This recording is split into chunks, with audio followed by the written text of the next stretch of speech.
সবাই তো অনেক ধরনের পোলাও খেয়েছেন, আজকে আমি বানাবো সামা চালের পোলাও। সামা চালের পোলাও খুব সুন্দর খেতে, আর সব থেকে বড় কথা চাল তো যেদিন উপোস করা হয় সেদিন তো খাওয়া হয় না, তাই জন্য সামা চালটা খাওয়া যায়। তো আজকে একটা নতুন রেসিপি আপনাদের সঙ্গে শেয়ার করি, কেমন লাগলো অবশ্যই জানাবেন। কড়াইটা গরম করে নিয়েছি, এই চালটা আমি ধুয়ে শুকিয়ে রেখেছি। এবার আমি চালটাকে একটু ভেজে নেব।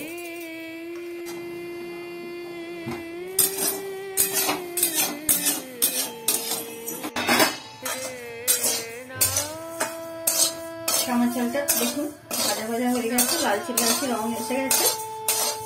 এইরকম অবস্থায় আমি ঢেলে দিলাম। কড়াইটা গরম হয়ে গেছে, এবার আমি একটু ঘি দিয়ে দেব। এরকম ফোড়নের সময় সামান্য ঘি দেবেন, আর যখন নামাবার আগে তখন আমি ঘিটা বেশি দেব। যেরকম ওই পোলাওয়ে ফোড়ন দেন, লবঙ্গ, গোটা গোলমরিচ, সাদা গোলমরিচ, ছোট এলাচ, একই রকম ফোড়ন দেবেন। দারচিনি, সবকিছু একই রকম।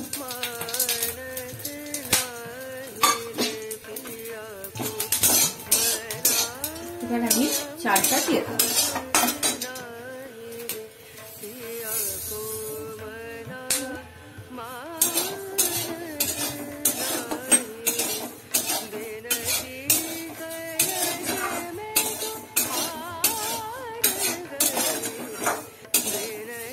একটু এর মধ্যে আমি আদা বাটা দিয়ে দেবো। আদাটা বাটা আছে, এইবার আমি এই রসটা দিয়ে দেবো।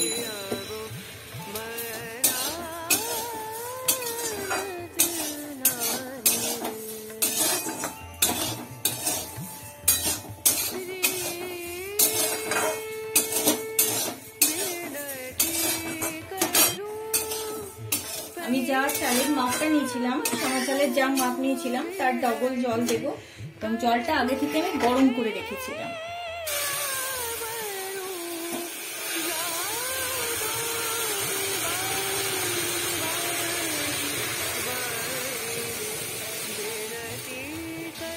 এবার আমি কাজু কিশমিশ গুলো ফেলে দেবো, তার সঙ্গে লঙ্কাটাও দিয়ে দিলাম, তেজপাতা দিলাম। এইবার আমি একটু ঘি দেব, কারণ এখন তো ঘি খাওয়াটাও ঠিক ভালো নয়, তাই জন্য এখন আমি এবার একটু ঘি দেব। সামান্য নুন দেব।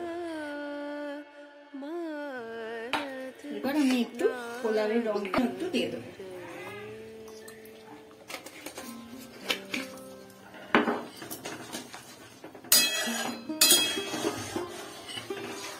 দেওয়া হয়ে গেছে, চিনিটা বাদ দিয়ে এবার আমি ঢাকা দিয়ে দেবো। জলটা একদম মরে গেছে, একদম কমে গেছে জলটা। জলটা পরিমাণ মতন, মানে ডবল দিলে জলটা ভালো হয়। দেখুন একদম ঝরঝর হয়ে গেছে। এই অবস্থায় আমি চিনিটা দেব। চিনিটা মাপ হচ্ছে যতটা চাল নেওয়া হয় চিনিটা অর্ধেক হয়, যদি সবাই মিষ্টিটা একটু বেশি খান। তো আমি সেই ক্ষেত্রে চিনিটা একটু কম দেব।